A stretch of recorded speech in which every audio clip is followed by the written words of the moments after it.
মাহে রমজানের এই কঠিন সিয়াম সাধনার মাসে আমরা মুসলমান ভাইরা একত্রিত হতে পেরে আল্লাহর কাছে আমরা লাখ শুকরিয়া আদায় করছি। সবাই বলুন আমিন। বিশেষ করে আমাদের সালমান ফার্সি হেফজাহানার আমার মোহাম্মতি ভাইদের সাথে আজকে ইফতার করাই হচ্ছে আমাদের প্রধান লক্ষ্য। এখানে আমার বন্ধু বিশিষ্ট সাংবাদিক এবং কবি সাহিত্যিক জনাব হাবিবুল্লাহ অত্যন্ত আন্তরিকতায় এবং নিজের অন্তরের ভালোবাসা দিয়ে আমাদের এই সালমান ফার্সি হেফজাহানার ভাইদেরকে নিয়ে আজকের এই অনুষ্ঠানটা করার জন্য আমি চৌগুড়ি উপজেলা বিএনপির পক্ষ থেকে তাকে ধন্যবাদ জানাই।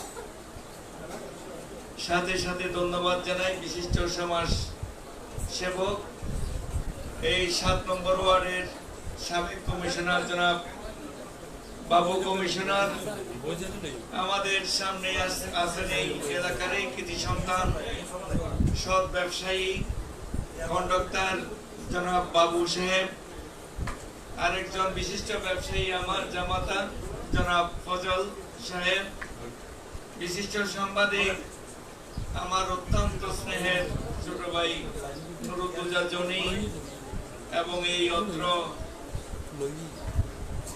হেফজাখানার পরিচালক যিনি সব সময় দেশ এবং জাতির জন্য ইসলামের জন্য খেদমত করে যাচ্ছেন জনাব হাফেজ মৌলানা সিরাজুল ইসলাম সাহেব সহ আমাদের এই প্রতিষ্ঠানের উলামা ইকরাম হাফেজ ভাইরা ধর্মের জন্য ইসলামের জন্য এবং আমাদের এই যে রমজানের পবিত্রতা রক্ষার জন্য আমাদের প্রত্যেকের দায়িত্ব।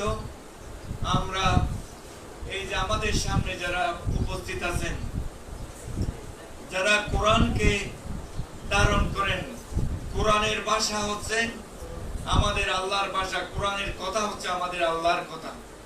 যে কথা হয়তো আমরা অনেকেই বুঝি না, যে কথা বলেছেন আমাদের আল্লাহ আমাদের রসুলের মাধ্যমে, এই যে কোরআন এখানে আমাদেরকে শিক্ষা দিয়েছেন সেই শিক্ষা গ্রহণ করে আমাদের জীবন যাপন করা আমাদের একজন মুসলমানের দায়িত্ব।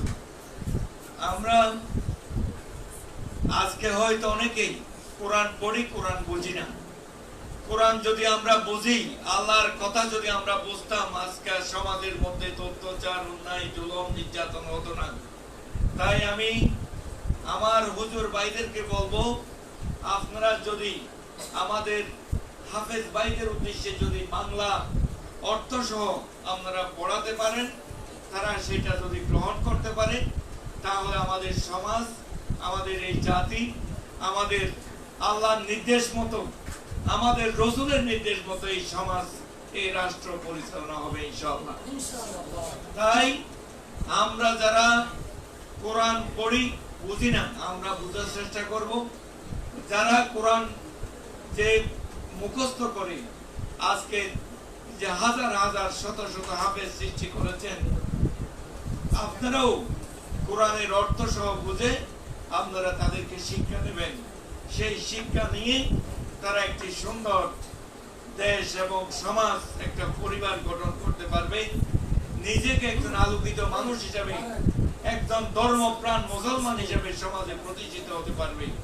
আমরা একে অপর প্রত্যেকে একজন মুসলমান ভাই হিসাবে আমাদের দায়িত্ব পালন করব। আমরা একজনের প্রতি একজন হিংসা, বিদ্বেষ, মারামারি, দরাদরি এগুলো থেকে পরিহার করে সমাজকে একটা আমরা সুন্দর ভবিষ্যৎ যাতে আমরা গঠন করতে পারি, এই আমাদের সন্তানদের জন্য একটা সুন্দর যে পরিবেশ সৃষ্টি করতে পারি, সেই ব্যাপারে আমরা সবাই কাজ করব। আমরা একটা সুন্দর পরিবেশ, একটা সুন্দর সমাজ গঠন করব, সেই প্রত্যাশা রেখে আমার সংক্ষিপ্ত বক্তব্য আমি শেষ করতে চাচ্ছি। আমি এই রমজান মাসের ফজিলত সম্পর্কে যদি আপনারা নিশ্চয়ই উলামা ইকরাম এখানে উপস্থিত আছেন, সবকিছু রেখে 10 হিসেবে ঘোষণা করা হয়েছে। তাই আমরা মিথ্যা কথা বলবো না, আমরা সব সময় নামাজ রোজা কোরআন তেলাওয়াত করব, সেইভাবে নিজেকে আমরা পরিচালনা করব। আমরা মিথ্যা কথা থেকে দূরে থাকব, আমরা সৎ জীবন যাপন করব। সেইভাবে আমাদের জীবন গঠন করার জন্য আমাদের প্রত্যেকের যাতে একটা অঙ্গীকার থাকে, সেই ব্যাপারে আমি আমার ওলামা ইকরাম এবং সমাজ সেবক এবং আমার সামনে যারা এই যে কোমলমতি শিশুরা আজকে কোরআন হেফজ করে একজন আলোকিত মানুষ হিসেবে যে সমাজে প্রতিষ্ঠিত হবে, সবার জন্য আমি সুস্বাস্থ্য এবং দীর্ঘায়ু কামনা করে আমার বক্তব্য এখানে শেষ করছি। আসসালামু আলাইকুম ওয়া রাহমাতুল্লাহি ওয়া বারাকাতুহু।